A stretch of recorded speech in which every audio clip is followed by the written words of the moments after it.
శివాయ బ్రహ్మణే నమ. వీరబ్రహ్మేంద్ర స్వామినే నమో నమ. జై వీరబ్రహ్మ జై గోవిందమాంబ జై.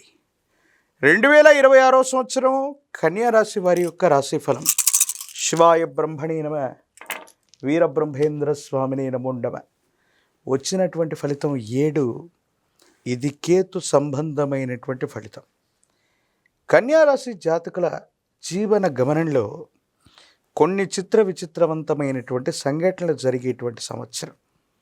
ఓ రకంగా చెప్పాలంటే ఇది భాగ్య సంవత్సరం కూడా. ఎందుకంటే ఎంతో కాలంగా స్వగృహం కోసం కానీ, వాహనం కోసం కానీ, కుటుంబ వ్యవస్థకు సంబంధించినటువంటి గృహోపకరణాల కోసం కానీ మీరు పడుతున్నటువంటి తాపత్రయం ఫలిస్తుంది.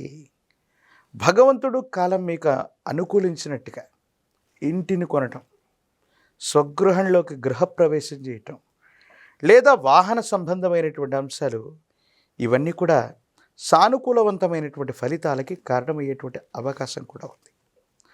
కొన్ని సందర్భాల్లో మీ యొక్క అదృష్టాన్ని మించి, మీ యొక్క కృషిని మించి కూడా అనేక రకాలైనటువంటి ఆర్థికపరమైనటువంటి అంశాలు మీకు సానుకూలవంతమైన ఫలితాన్ని ఇవ్వబోతున్నాయి అనటంలో ఎటువంటి సందేహం కూడా లేదు. ప్రత్యేకించి కొంతమంది మిత్రులతో మీకు వాళ్లకున్నటువంటి అనుకూలవంతమైనటువంటి సంబంధ బాంధవ్యాల వల్ల వారి యొక్క సహకారం లభిస్తుంది, అనుకూలవంతం అవుతుంది. యోగదాయకమైనటువంటి ఫలితాన్ని తప్పకుండా మీరు పొందేటువంటి అవకాశం కూడా కనబడుతూ ఉంటుంది. ఏది ఏమైనప్పటికీ కూడా ఈ రాశి జాతకుల యొక్క జీవన గమనంలో కొన్ని అద్భుతమైన అనుకూలవంతమైన ఫలితాలు ఏర్పడడంతో పాటుగా మీ యొక్క స్థిర చరాస్తుల యొక్క విలువ పెరగటం, స్థిర చరాస్తులకు సంబంధించిన క్రయ విక్రయాలు, లేదా మీరు చేస్తున్న కొత్త ప్రాజెక్టుల వల్ల, కొత్త ప్రణాళికల వల్ల ఆర్థికపరమైనటువంటి ఆదాయ మార్గాలకి మార్గం తెలుసుకుంటుంది. కుటుంబానికి సంబంధించిన పెద్దలు అవ్వచ్చు, కుటుంబానికి సంబంధించినటువంటి యజమానులు అవ్వచ్చు, లేదా తల్లిదండ్రుల యొక్క సహకారం వల్ల మీరు చేస్తున్న ప్రయత్నాలు ముందుకు వెళతాయి. కానీ మీ శ్రేయోభిలాషిగా చెప్పుకుంటున్న ఒక వ్యక్తి, లేదా సమాజంలో ఉన్నతమైనటువంటి వర్గానికి సంబంధించిన అధికారి, లేదా ఒక ప్రముఖమైనటువంటి వ్యక్తితో అకారణమైనటువంటి విరోధం వల్ల కొన్ని ప్రయోజనాలు పోగొట్టుకునేటువంటి అవకాశం ఉంటుంది. అతి ఖచ్చితత్వంతో మాట్లాడటం, మనం నిజాయితీగా ఉన్నటువంటి కారణంగా కొన్ని పరిస్థితుల్లో కొంతమందిని మనం విమర్శించటం, ఆ విమర్శలు వాళ్ళ దాకా చేరటం, కొన్ని సందర్భాల్లో వాళ్ళు సహాయ నిరాకరణ చేసే అవకాశం ఉంటుంది. కాబట్టి ఈ విషయాల పట్ల తస్మాత్ జాగ్రత్తగా ఉండటం చెప్పదగినటువంటి సూచన. జీవిత భాగస్వామికి సంబంధించిన ఆరోగ్య సంబంధమైన అంశాల పట్ల తస్మాత్ జాగ్రత్త. జీవిత భాగస్వామి ఆరోగ్యంలో ఏదైనా మార్పులు ఉండొచ్చు. సంతాన సంబంధమైనటువంటి అంశాలు, వాళ్ళకు సంబంధించినటువంటి విద్యా ఉద్యోగం, వాళ్ళకు సంబంధించినటువంటి బాధ్యతల గురించి మీరు ఎక్కువగా ఆలోచన చేసే అవకాశం ఉంది. విద్యార్థులకు చాలా మంచి సమయం. ప్రథమ శ్రేణిలో ఉత్తీర్ణులు అవ్వటంతో పాటుగా ప్రఖ్యాతి చెందినటువంటి కార్యాలయాల్లో, ప్రఖ్యాతి చెందినటువంటి విశ్వవిద్యాలయాల్లో, యూనివర్సిటీల్లో మీరు తప్పనిసరిగా సీటును పొందే అవకాశం ఉంది. దూర ప్రాంత ప్రయాణాలు లాభిస్తాయి.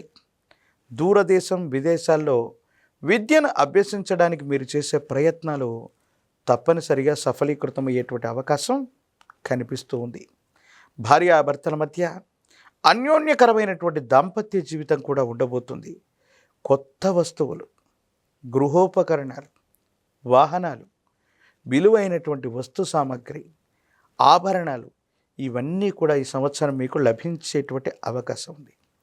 ఏది ఏమైనప్పటికీ కూడా కన్యారాశి జాతకులకి అనుకూలవంతమైనటువంటి పరిస్థితులు ఉన్నప్పటికీ కూడా ఒక ప్రముఖమైనటువంటి వ్యక్తితో మీకు ఏర్పడే అభిప్రాయ భేదాల వల్ల మీకు జరగవలసినది, మీకు రావలసినటువంటివి వాయిదా పడేటువంటి అవకాశం ఉంది. కాబట్టి మీడియాలోనూ, సోషల్ మీడియాలోనూ, లేదా బహిరంగ చర్చల్లోనూ మీ యొక్క అభిప్రాయాలు వ్యక్తీకరించే సందర్భంలో కొంచెం జాగ్రత్తగా ఉండండి.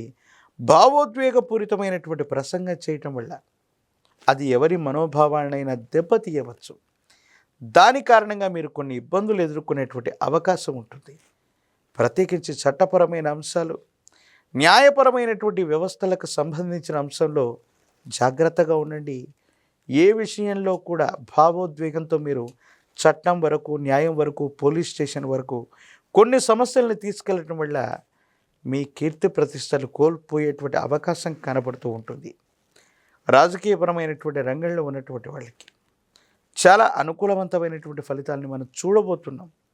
పదవీ ప్రాప్తి యోగాలు కూడా రాబోతూ ఉన్నాయి. విద్యార్థులకి అత్యంత అనుకూలవంతమైనటువంటి సమయంగా మనం చెప్పచ్చు. నిరుద్యోగులకి ఉద్యోగం తప్పనిసరిగా లభిస్తుంది.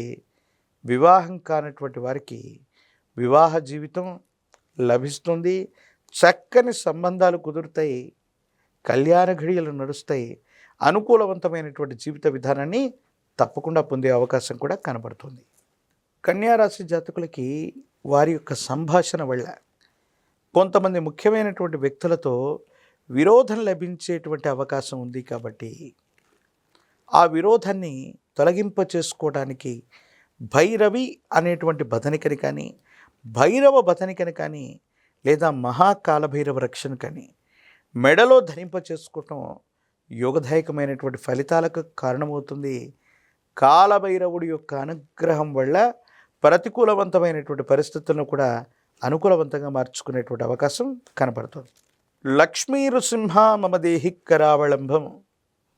ఇది లక్ష్మీ నరసింహస్వాముల వారికి సంబంధించిన కరావళంబన స్తోత్రం.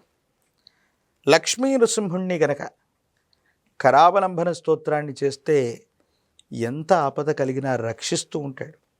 స్వాతి నక్షత్రం రోజు కానీ, శనివారం పూట కానీ తులసీ దళాలతో కట్టిన మాల, తులసి మాలని లక్ష్మీ నరసింహ స్వరూపాలకి అందచేయటం, ప్రాచీనమైనటువంటి నృసింహుడి యొక్క ఆలయ ప్రాంగణానికి వెళ్ళి నిద్ర చేయటం వల్ల 2026వ సంవత్సరం కన్యారాశి జాతకుల యొక్క జీవన గమనంలో చాలా అనుకూలవంతమైన ఫలితాన్ని పొందేటువంటి అవకాశం కనబడుతోంది.